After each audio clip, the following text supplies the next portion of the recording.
Hello and welcome to the EPRI Current. I'm your host, Samantha Gilman, and we're joined by Abhoyjit Bhown, Senior Program Manager of Advanced Generation and Carbon Capture and Storage. Thanks, Abhoyjit, for joining us today. My pleasure. Thanks for having me.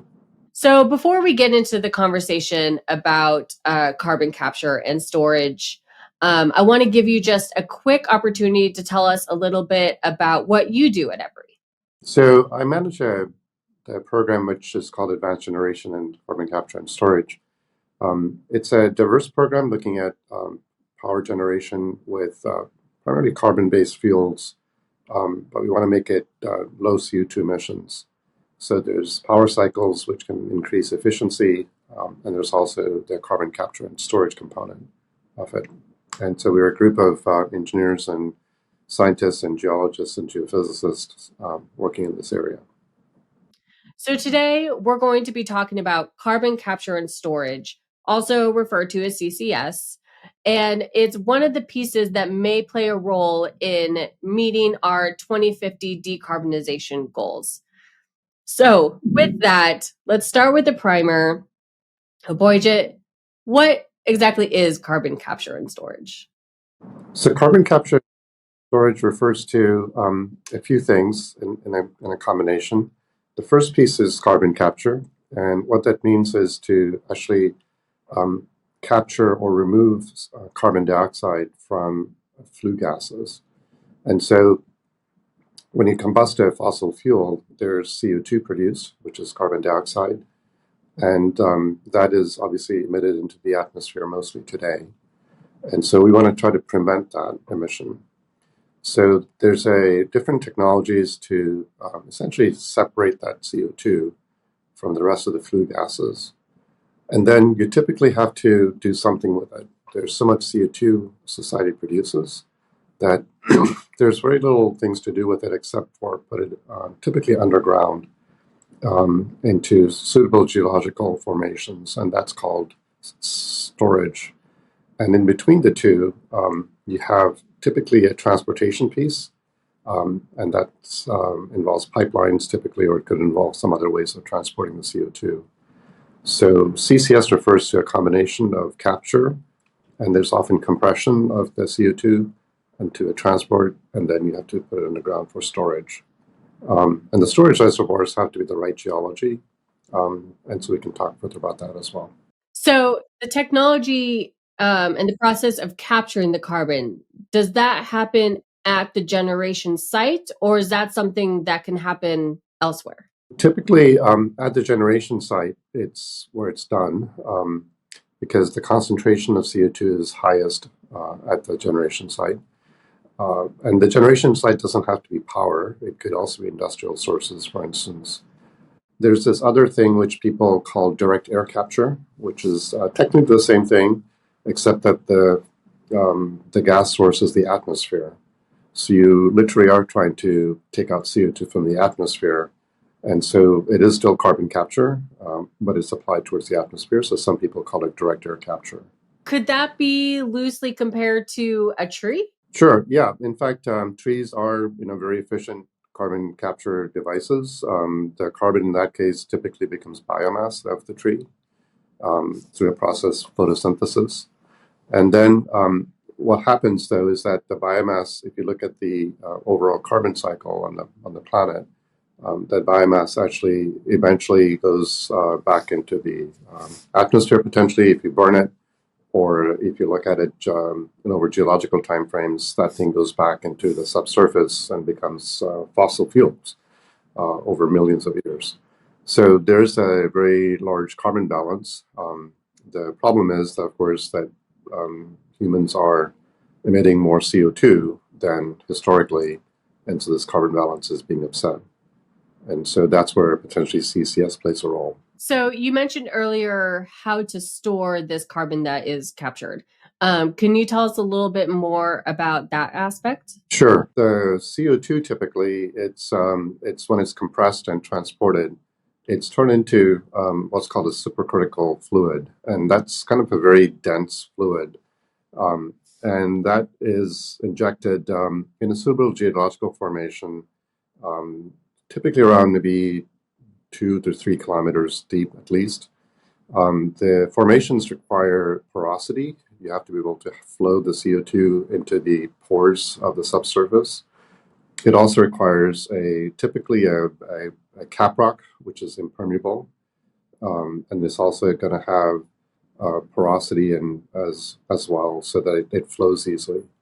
So you have to have porosity, permeability, and the right depth and caprocks and everything else for it to become a suitable site for CO2 storage. And then over geological timeframes, the CO2 undergoes different reactions, but it's essentially permanently stored in the subsurface. Now that we better understand what CCS is, can you tell us a bit about current deployment and how much this technology is actually being used now? So CCS actually has been applied for many, many decades, not in the power industry as much as natural gas processing. So natural gas out of the ground has different gases in it. Some of it are what's called acid gases, which are CO2 and H2S. And those are typically removed using similar processes, what we're going to be hopefully doing for power. And when you do that, it's the same thing. You remove CO2 from that natural gas, and then you transport it. And typically you do inject it into the ground to maintain reservoir pressure. In some cases, people will vent. So that's one large application, and that's been going on since the 60s and 70s. And some of them are quite large. Some of the largest CCS deployments are there. So you said other industries have been using this technology for some time, but what about the power industry? Sure. The power industry has deployed at least two, and there's a third one coming online. The first one was deployed in Canada in a coal-fired power plant, and then that was about 120 megawatt slipstream at a SAS power facility. The CO2 there was captured, compressed, and transported to about 70, 80 miles to an oil reservoir where the CO2 was injected into the reservoir to extract more oil, and that helps pay for some of the capture costs. And then the second deployment was actually in the US in Texas at NRG and outside of Houston. And that one was a little bit bigger. It was about 240 megawatts, again, out of the coal plant. And it's the same kind of idea. You take the CO2, compress it, transport it, and send it to an enhanced oil reservoir where you can get the CO2 out. During the pandemic, the oil prices had dropped quite a bit. So the one in Texas had shut down for a while, but now it's come back online for about since late last year. And there's a third one in China, which is coming on now.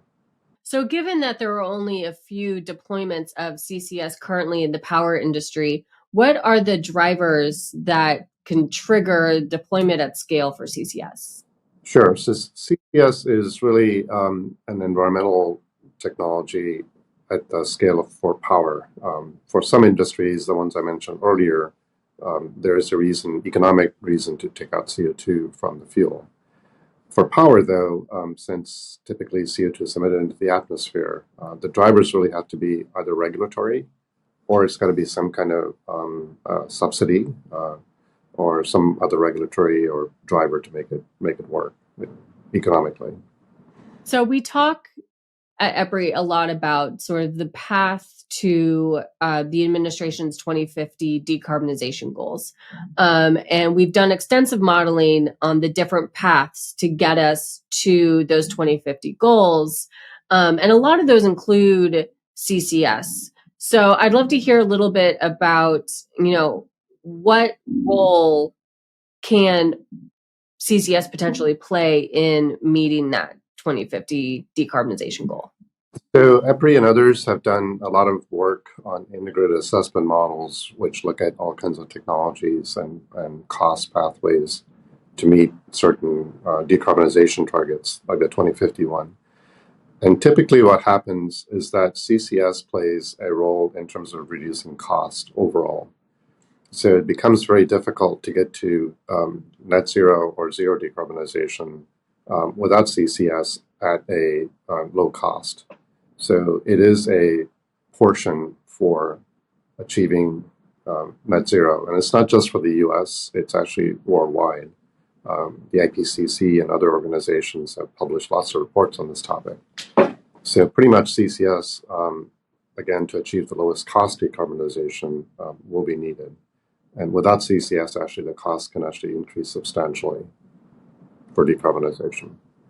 So what is EPRI currently doing to support and advance CCS? So EPRI actually has been involved for many years. I've been at EPRI for about 17 years. EPRI itself as an institute has been doing much longer work for close to twice as long. And so there's a very rich history of doing CCS work here. So that work involves very fundamental work to looking at new ways to separate CO2, also to look at experimental academic national lab work, collaborations with them. We also do a lot of techno-economic studies, looking at a lot of new technologies.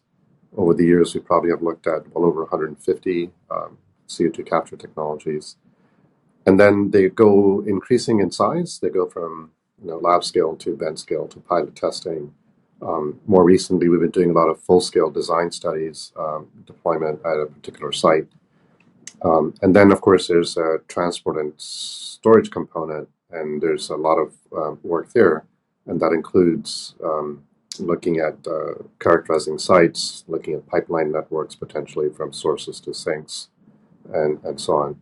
Abhoyjit, thank you so much for joining today. I was a bit of a novice coming into this interview on CCS, and I feel like I learned a lot. I think you shared a lot of great information for our listeners about what CCS is, what the current status of it, and where it can go. But is there anything else you want to leave with our listeners as we finish our conversation? Sure. The U.S. government has announced several projects and funding as well for full-scale deployment for power and other industries. So there's a lot more attention on getting CCS deployed in the U.S., and that's also true in different parts of the world as well. So EPRI and a number of other organizations are working very hard to see those deployments come through, but it's going to take some time because we only have two, so we need to look at additional deployments potentially to understand the cost and benefit for these technologies. Great. And that's a good point. There are a lot of pieces to the puzzle, tools in our toolkit to get to 2050, and CCS is one of those. So I appreciate the added context and information. Thanks to our listeners for joining today. I hope you enjoyed the conversation. As always, you can listen to the EPRI Current at epricurrent.com or on wherever you get your podcasts. And we will talk to you next time. Thank you. If you like today's show, we invite you to subscribe to our podcast. And feel free to share the podcast with your colleagues and friends.